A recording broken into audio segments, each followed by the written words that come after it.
Church, page 113 through 117. One afternoon, somewhere west of the Bantagan Peninsula, we came across an abandoned pagoda, or almost abandoned, because a pair of monks lived there in a tar paper shack, tending a small garden and some broken shrines. They spoke almost no English at all. When we dug our foxholes in the yard, the monks did not seem upset or displeased, though the younger one performed a washing motion with his hands. No one could decide what it meant. The older monk led us into the pagoda. The place was dark and cool, I remember, with crumbling walls and sandbag windows and a ceiling full of holes. "It's bad news," Kiowa said. "You don't mess with churches." But we spent the night there, turning the pagoda into a little fortress, and then for the next 7 or 8 days we used the place as a base of operations. It was mostly a very peaceful time. Each morning the 2 monks brought us buckets of water. They giggled when we stripped down to bathe, and they smiled happily while we soaped up and splashed one another. On the second day the older monk carried in a cane chair for the use of Lieutenant Jimmy Cross, placing it near the altar area, bowing and gesturing for him to sit down. The old monk seemed proud of the chair, and proud that such a man as Lieutenant Cross should be sitting in it. On another occasion the younger monk presented us with 4 ripe watermelons from his garden. He stood watching us until the watermelons were eaten down to the rinds. Then he smiled and made the strange washing motion with his hands. Though they were kind to all of us, the monks took a special liking for Henry Dobbins. "Soldier Jesus," they'd say, "good soldier Jesus." Squatting quietly in the cool pagoda, they would help Dobbins disassemble and clean his machine gun, carefully brushing the parts with oil. The 3 of them seemed to have an understanding. Nothing in words, just a quietness they shared. "You know," Dobbins said to Kiowa one morning, "after the war, maybe I'll join up with these guys." "Join how?" Kiowa said. "Wear robes, take the pledge." Kiowa thought about it. "That's a new one. I didn't know you were all that religious." "Well, I'm not," Dobbins said. Beside him, the 2 monks were working on the M60. He watched them take turns rubbing oiled swabs through the barrel. "I mean, I'm not the churchy type.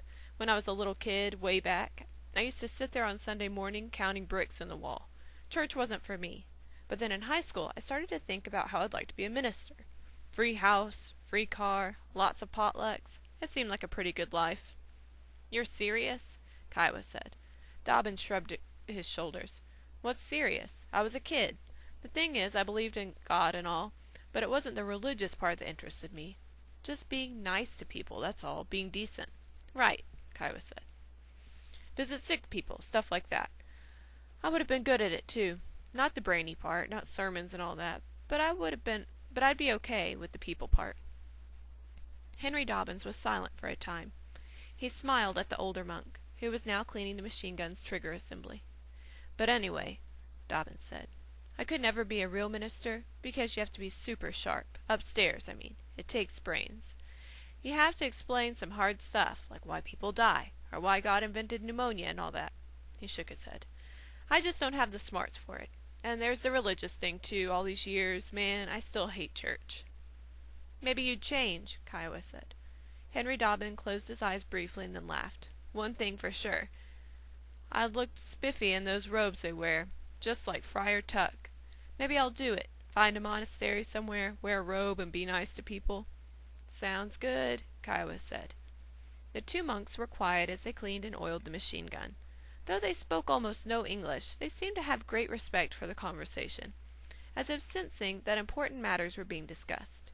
The younger monk used a yellow cloth to wipe the dirt from a belt of ammunition.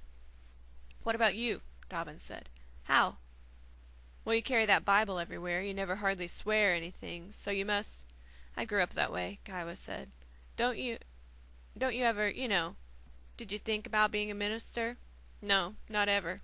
Dobbins laughed. "An Indian preacher. Man, that's one I'd love to see. Feathers and buffalo robes." Kiowa lay on his back, looking up at the ceiling, and for a time he didn't speak. Then he sat up and took a drink from his canteen. "Not a minister," he said, "but I do like churches. The way it feels inside. It feels good when you just sit there, like you're in the forest and everything's really quiet, except there's still the sound you can't hear." "Yeah? You ever feel that?" "Sort of." Kiowa made a noise in his throat. "This is all wrong," he said. "What?" "Setting up here. It's wrong. I don't care what, it's still a church." Dobbins nodded. "True." "A church," Kiowa said. "Just wrong." When the two monks finished cleaning the machine gun, Henry Dobbins began reassembling it, wiping off the excess oil, and then handed each of them a can of peaches and a chocolate bar. "Okay," he said. "Didi Mao, boys. Beat it." The monks bowed and moved out of the pagoda into the bright morning sunlight. Henry Dobbins made the washing motion with his hands. "You're right," he said. "All you can do here is be nice. Treat them decent. You know?"